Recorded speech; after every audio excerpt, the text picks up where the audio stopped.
seems like, obviously, we as human beings have made words so important. Words as we know it, language as we know it. We're so identified with it because it's a manifestation of being human that we take it to be our very selves. And we don't realize and notice that in the whole biosphere and Gaia-sphere and cosmos, most of the exchange of information is not through words, as in utterances created by human vocal cords. That is a very, very infinitesimally small amount of information exchange. Yet, that is the one that we rely on most in order to define society and create human culture. Most language is nonverbal. Most information exchange is cellular, molecular, quantum, light. And then we take this little perturbation that we're able to make with this one little small part of our human body to be so much of our existence, to be so emphasized to the point where we read on the internet and what we read, a few words which are not even some sounds, sometimes it's just written, is enough to compel our entire human biomolecular structure, our anatomical structure into action. And based on these words, which are so small. I just hung out with a bumblebee. Its wing is broken, so it's not going to fly again. And I was taking the opportunity to film him with my macro lens, but he's very hard to capture because he's quite big and he's so furry that his hair, his fuzziness, takes up most of the depth of field. It's hard to capture. And then when I got really close, he's like, no, I don't want to be on video. Totally the gesture of like, go away, let me die in peace. But he did allow me to capture some of his beauty that can be captured on video, which is, again, a very small amount. That video is a very small amount of the beauty of the bumblebee. Its life, its manifestation, how it arose, what it does, how it co-creates this universe, how it allows us to eat food, how it, I don't know if bumblebees create honey, but maybe just honeybees do. But bees create honey out of pure joy, of pure abundance, of this extra that they're able to share with other beings. They make it so they can share.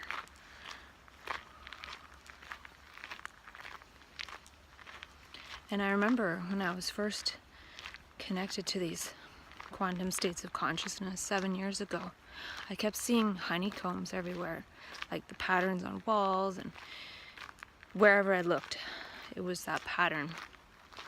Not like superimposed, but actually, in a magazine or a TV commercial or wherever I looked, there it was. And it was made salient. And I didn't really know what it meant, and I still don't necessarily know what it means, but in talking about how honey, in terms of bees, is like this hive swarm intelligence that creates out of the abundance. So by the honeybees all working together as one superorganism, they're able to manifest and create abundance, which is this honey that I don't even think they use themselves. And I feel the same would be for humanity, except we wouldn't make honey per se. That's the bee's job. So I think it was partly a sign of how humanity is meant to be a swarm, one intelligence working together.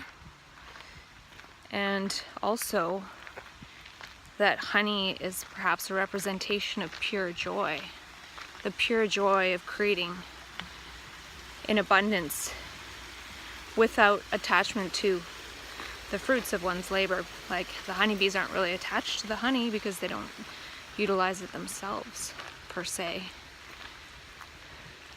Yet they can't help create that abundance when they get together like that.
You know your wing is broken. That's why you can't fly. You're not very happy about being recorded. I'm sorry.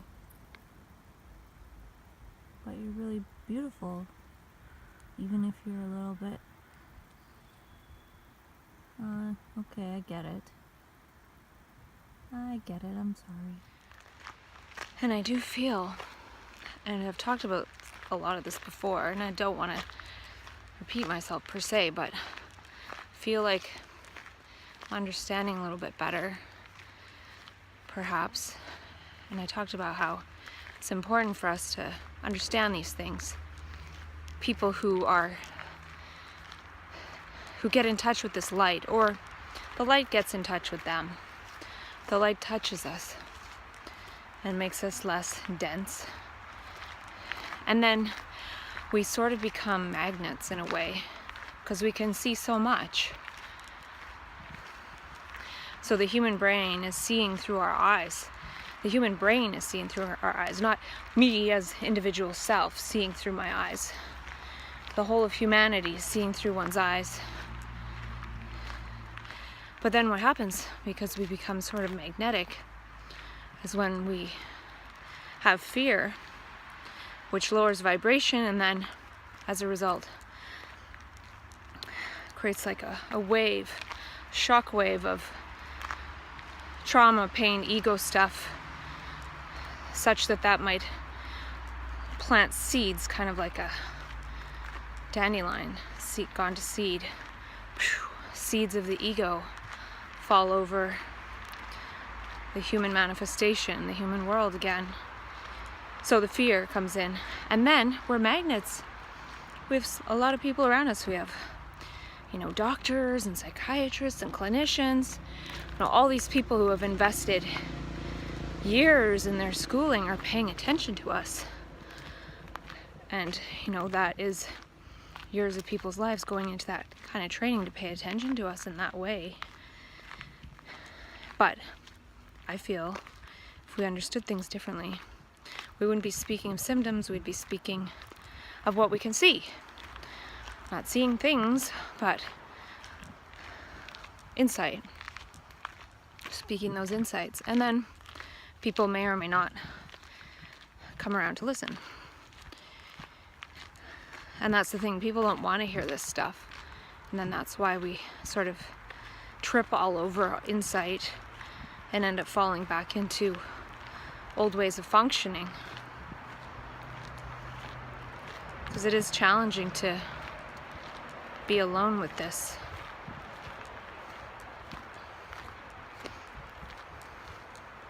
But I feel, I don't know if it's true, because mid-June is supposed to be crisis time, but I feel like my brain recently has really seen that going back into that does more harm than good. So like staying away, avoiding that, even possibly avoiding eye contact with those who would re-imprint images on my brain cells according to how they see me. There is something about looking into the light of another's eyes. So I'm wondering if the blue blockers can help with that. I don't know if that's necessary.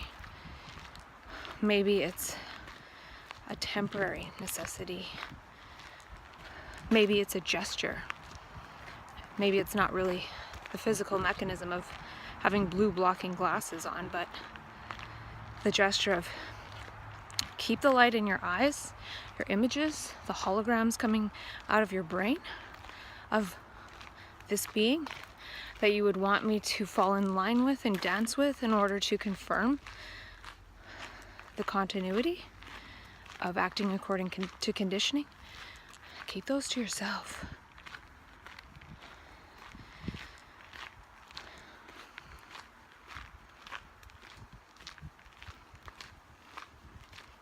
And it's almost like protecting one's brain from that. And protecting one's brain like it's a precious jewel.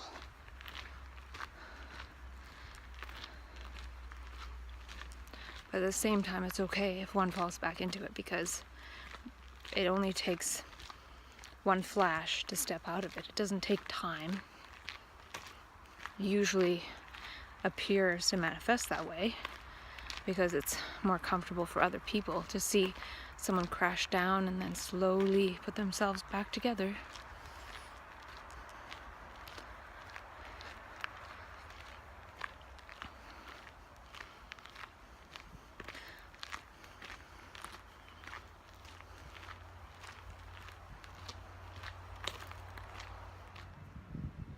I just realized sitting here now, and I don't know if I've said it this way before or really thought about it this way, but what partly happens in a mental health crisis is that flash of light or all that information that a person is sometimes believed to get right at the moment of death, like, oh my gosh, life flashing before one's eyes, these are the mistakes I made, this was what I could have done different, oh, I never really lived my life that I wanted to live. A person who goes into a mental health crisis gets a lot of that information. And that's another reason why it feels so scary and terrifying. It feels like one is going to die, because that is a process that is thought to be reserved for the moment of death, which most people don't come back to tell about. Some people do when they have a near-death experience and they're like, wow, I had all this information and this light and blah blah blah. But that can happen when living, but it's terrifying because it is something that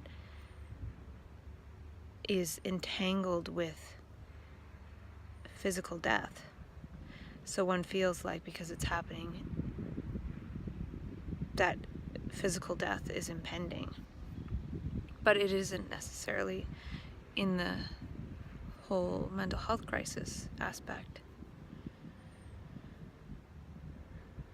And then a lot of that information is what needs to change in one's life.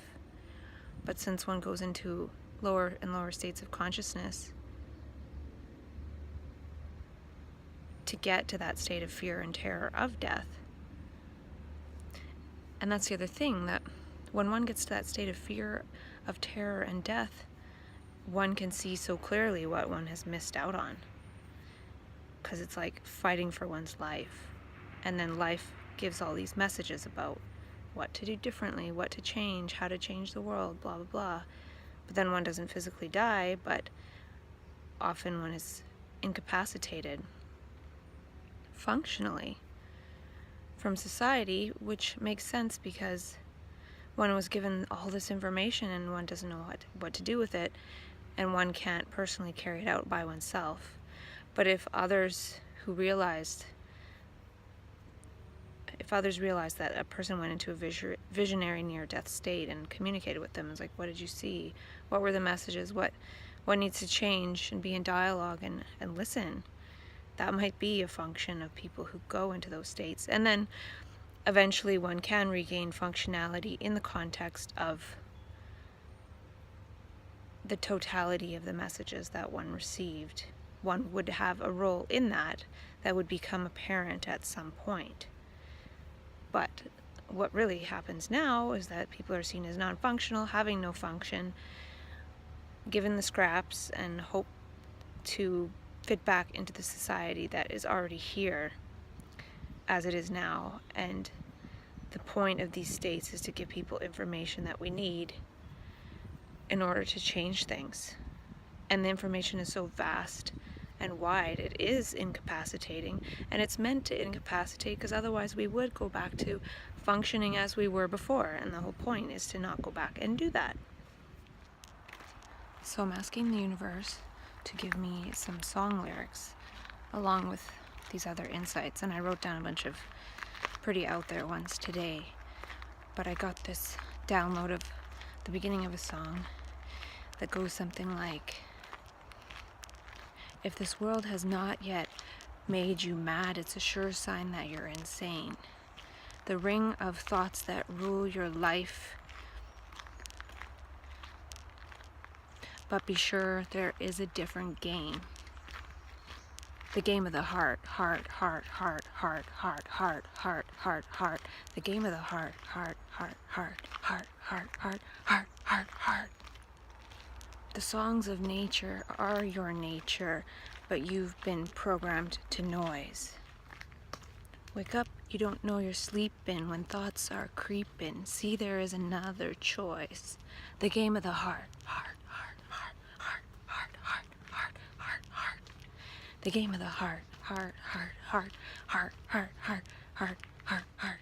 Recalling a profound quote by Krishnamurti, he said, meditation is unpremeditated art.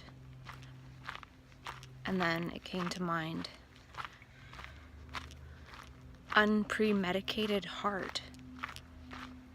So my heart before I was medicated, that point of light that was touched, that's like the guiding light post.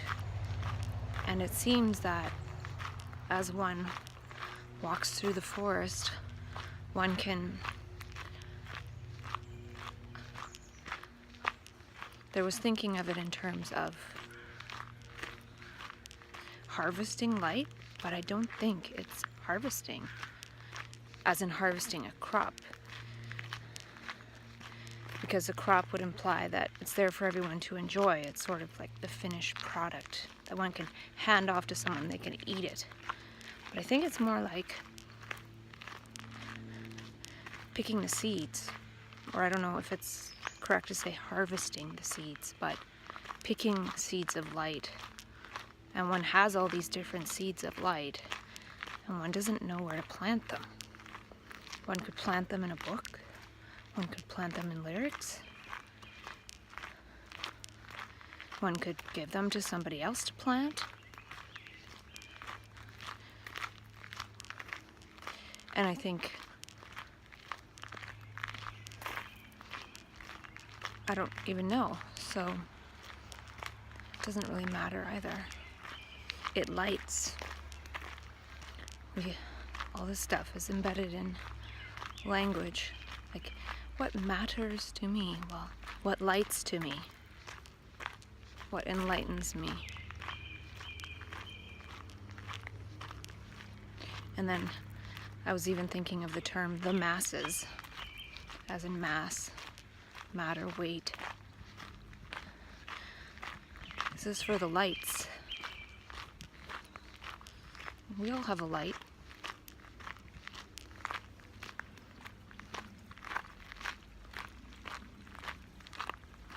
There it is. Feels like my brain is able to keep up with making sense of these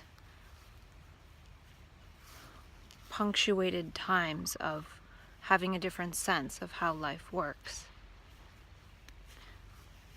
For example, when I had that day with the flies, where I was recording that video and I was sort of one with those flies, I connected to a really high vibration of light. And as soon as I fell out of that, I was in fear. Maybe even fight or flight, but it might have been fight or light, in that once the being who seemed to touch that light gets a taste of it, and then the vibration lowers, the body reacts violently, like, get me the hell out of this circumstance or situation that is not resonant with the flowering of this light. There might have been a temporary, almost aberrant occurrence of connecting with that light, but it's like one gets that seed of light when they get into contact with that vibration. It's like plucking that seed and holding on to it and realizing one was just given this precious jewel, and then realizing that everything around one is designed to take that away, is designed to take away one's sense of lightness, of understanding, of insight. And so one runs. It's like fight or light. And then a lot of times we end up freezing, and then we get carried off to a mental hospital.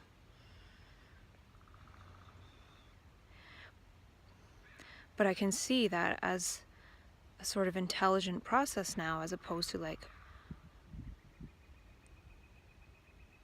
the light gets to a point and then turns into fear. It's that society is designed based on fear, and so once one gets that seed, it starts to naturally, by virtue of the morphogenetic field, or the lower vibration around oneself, the body realizes it's not suitable conditions to flower as that light there. And one tries to, and that is so-called mania. And other processes, I'm sure, too. But it just doesn't work. And then one is recaptured by the fear. And the body feels really fearful because it's fearful of all that which is not resonant with the flowering of that light. And so it should be. And then, if we're lucky, we sort of get planted somewhere to live a fearful existence.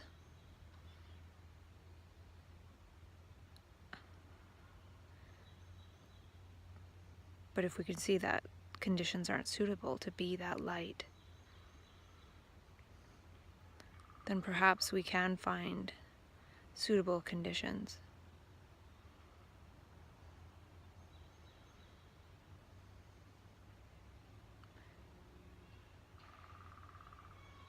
And I've been thinking about the function of this. And what is the function of this one?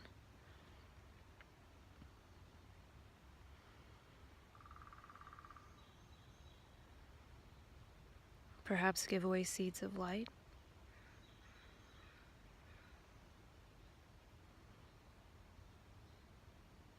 It does seem to be a different function, and I do see the falseness in trying to fit into a different function. I feel that one has to wait for that other function to become apparent, to be apprehendable.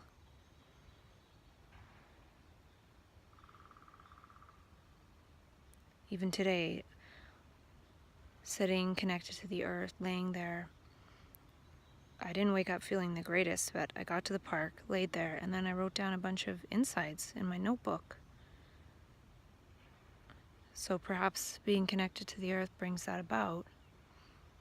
And maybe one day I'll sit down and write out a full book in a day or something.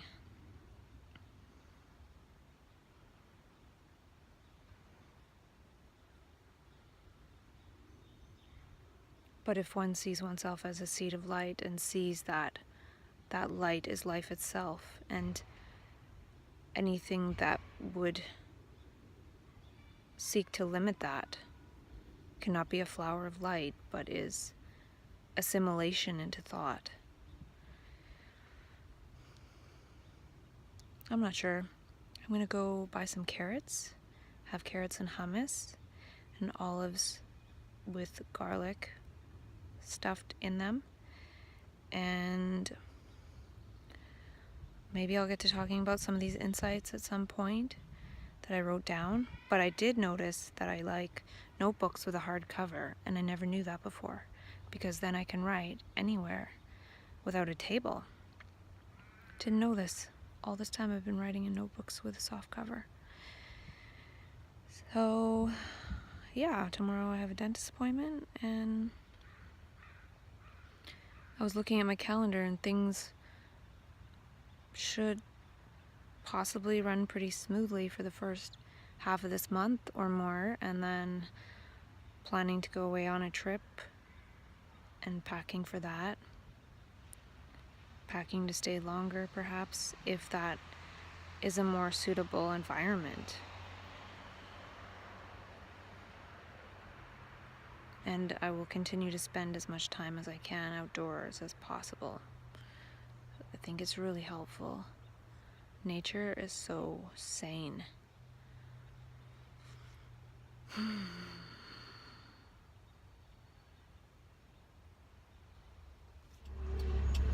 I have to say this. What drives one mad, what drives one nuts, when one realizes, sees, and experiences for oneself that there are other worlds, other dimensions, other realities, that all time of all possibilities, past, present, and future, exist now, etc., etc., etc., is that other people don't see it too. Because if they saw it too, it would be normal. It wouldn't be madness. And the mental health system is torturing a person into acquiescing to the laws of physics of this one dimension. It's like saying, okay, I'll try my best to obey the laws of the material world. The so-called material world.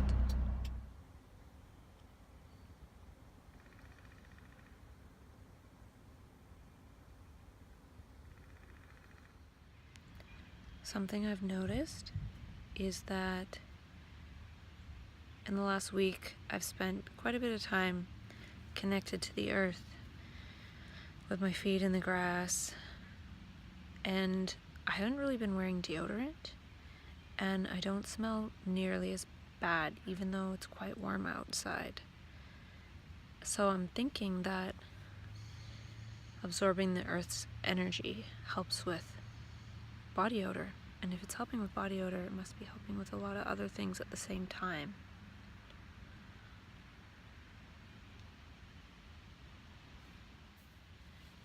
And yesterday I was flying kind of high, and then I was doing an online course with people, and I noticed like some anxiety coming in and weirdness, and it was again that movement backwards, like lowering in consciousness, and it was kind of uncomfortable.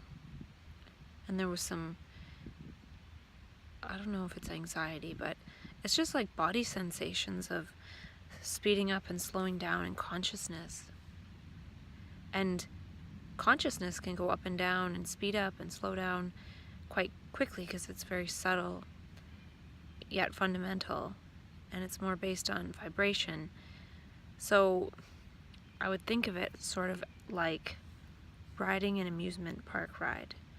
One goes up and then one goes down really quick, and the body feels it. The body feels falling in gravity. Well, the body also feels falling in consciousness, but it's not something we can see. We don't see this amusement park ride that our consciousness is on, like as a physical structure.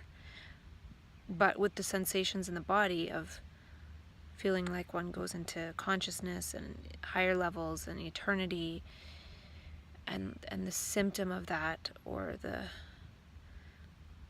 the experience of that as lightness and nothingness and no problems. And then when one lowers in consciousness, one can feel it as body contracting, the heart feeling kind of funny, anxiety. So it's a change in consciousness, a change in the field of consciousness that is felt like a quick change in the field of gravity. But since we can't see that structure, then it makes it challenging. And I could try to remember to test consciousness through muscle testing that I learned through Dr. David Hawkins' work. That might be helpful. If I test my level, and saying my level is kind of weird. I don't know if that's quite the right language, but testing the level of consciousness in one moment, and then when one starts to feel that changing, testing the level of consciousness again.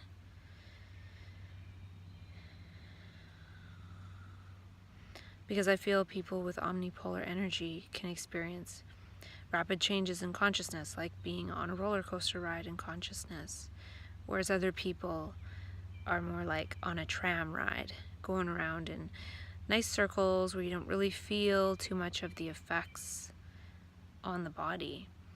But changes in consciousness literally make the body more light or more dense, higher vibration, less material, less weight, and lower vibration, it's more dense. And to actually have the matter in your body go from a higher speed and more space and more light to slowing down and condensing, one is going to feel that. One isn't going to literally feel it on the level of the molecules and protons and electrons and neutrons, but one is going to feel it as one can feel it as a human being, on the gross level of being a human being. But we attribute it to some kind of consistent I. We think, I am feeling good, and now I am feeling bad, as opposed to there's varying levels of consciousness, and that's going to change. And it kind of sucks to go up and then down, like at least from the perspective of being a human, it doesn't feel great. And then at other times it feels good. But I think possibly releasing the whole notion of good and bad could be helpful. Going up on a roller coaster isn't necessarily good, and going down isn't necessarily bad. It's both part of the roller coaster. You have to go up in order to have that experience of going down. And I feel like a lot of spiritual traditions emphasize that as one goes up in consciousness, it just slowly, nicely goes up, or there's one big jump into higher consciousness and it never goes back down. I don't think that's true, per se. Because again, that is going along with the notion of wanting things to be consistent, or consistent slow progress, which is how our brains are programmed in terms of commerce and economics. And consciousness and humanity doesn't obey the laws of commerce. That's why there's so much unhappiness and suffering in the world, is because we put commerce as the number one thing, but that doesn't necessarily go with the fundamental laws of the human brain and the human nervous system and human consciousness. So, yeah, I feel like if I can think in terms of, well, but there was just this movement up on this invisible scaffolding of consciousness, which being at the park is something that does that. Being in nature is very high level consciousness. And then going back to my human structure that I live in right now, it's a lower consciousness. So it's part environmental, it's part, there's no real causes per se. Like, I could say going home to my space causes a lowering in consciousness because it's relatively lower compared to being at the park and being in a state of no mind. But I could also say, well, I have to go home to sleep. I have to go home and sleep in my bed in a dark room. At least it seems that way right now. So I could say it causes that, but that's something, it's necessary. So whatever necessary movement in consciousness seems to happen as a result, there's nothing I can do about that. Maybe one day there'll be more ideal sleeping circumstances, but that leads me to talk about another thing that I've been pondering lately, is this idea or possibility of, well, I've been thinking about the ego structure and how it seems to arise to protect itself. And then by protecting itself, say somebody yells at me and I yell back, I think I'm protecting myself, but I actually created the self or recoalesced the self by reacting like a knee-jerk reaction. Oh, yeah. The other part of that is protecting these seeds of light, protecting that one has a sense that one has touched something eternal, something enlightening, and it's not a thing, and it's not like one thing. There's all these seeds of consciousness, of light that one can allow to enter into one's brain space, heart space, being space. And one realizes that the brain has that capacity. And then anything that comes in that would possibly be detrimental to that, there is a physiological, bodily, sensory, gesturetic response of protecting that. But I feel like that is mixed in with the ego. So one, in wanting to protect that brain state, since one is interacting with another who is operating based on ego, most likely, that brings in the operation of the ego in the other, who really would like to protect these seeds of light, not themselves. But in moving in that protecting gesture, it brings itself in operation, which is that which would unprotect the seed of light. Or maybe it does protect it in that it doesn't take time to get it back. One seems to be defending something, defending the truth within oneself, which is something ever-changing and it's not a static thing. Yet when one defends oneself, one who might have accessed this light defends oneself to another who hasn't, one appears to have an ego for that moment, even to the one who's protecting the light, and then that person might feel bad and judge themselves for that. But maybe part of the key is getting rid of that, judging oneself for the rapid drop in consciousness that would manifest itself as a moody person acting egoically, when really one was perhaps in a state of creativity and light, and then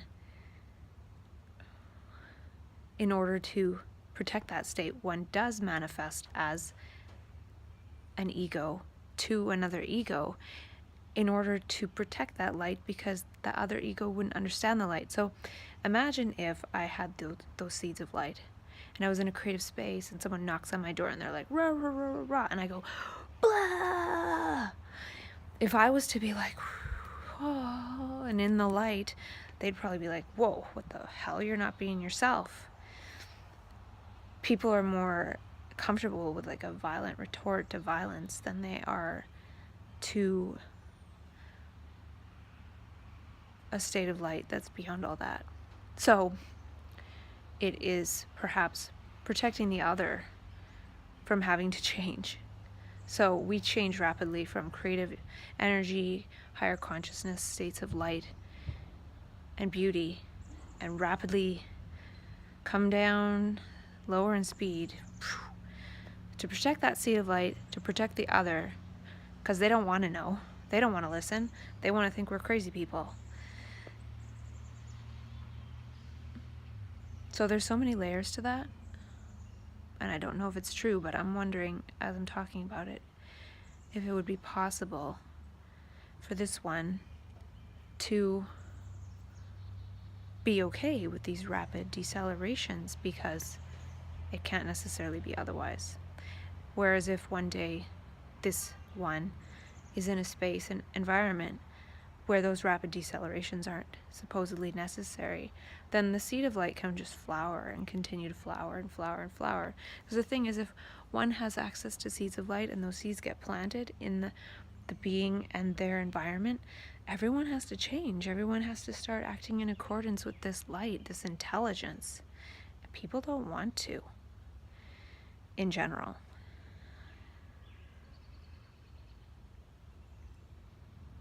And another thing that happened related to what I was talking before, well, it relates to this whole speeding up or slowing down in consciousness. And I don't have exact evidence for this, but I was on a call yesterday for a course I'm taking. And there were 3 of us in a breakout room. So 3 of us talking and doing an exercise. And after 15 minutes, the facilitator was going to bring us all back into the same room on the screen. And what was interesting was it cut off and it brought us back into all the same room. And I was the timer of the last person who got 5 minutes to talk. But I guess the other person timed that person too, even though they didn't need to. And the other person said, oh, they still had 45 seconds left to talk. And I said, whoa, on my clock it only said 5 seconds. So, see, moving faster. I just saw a beaver swimming. It was such a little beaver. There he is. Oh my goodness. I didn't know there were beavers here. I think it's a beaver.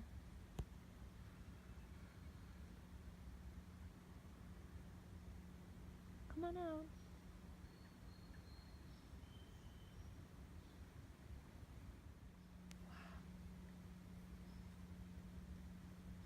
Maybe it's just a rat swimming. No, it's just a really big rat. That's cool too, though.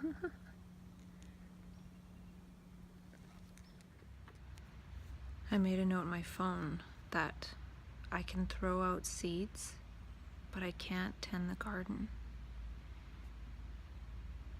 And I was thinking when I wrote that down in terms of how my brain doesn't have the capacity to tend, to plan, to remember next day, oh, I gotta go out and do the same thing again and take care of this garden that's growing. But now when I looked at it, I was thinking about it in terms of, because if my job is to throw out the seeds, then I don't have time to tend the garden. Not that I can't garden per se.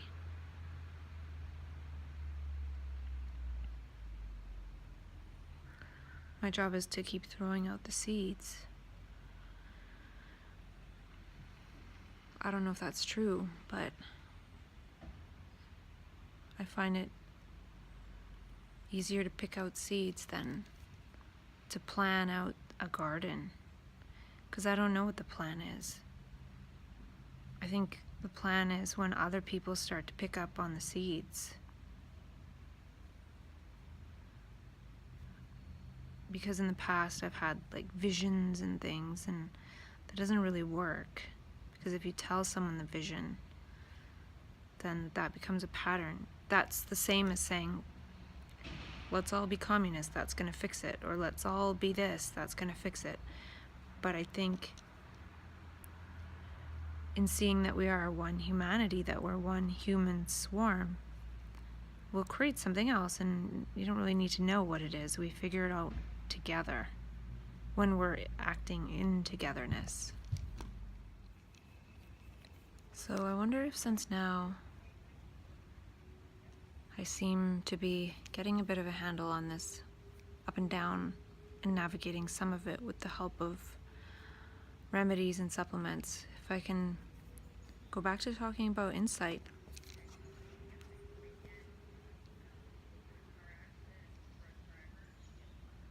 And not stuff that emphasizes the separate self.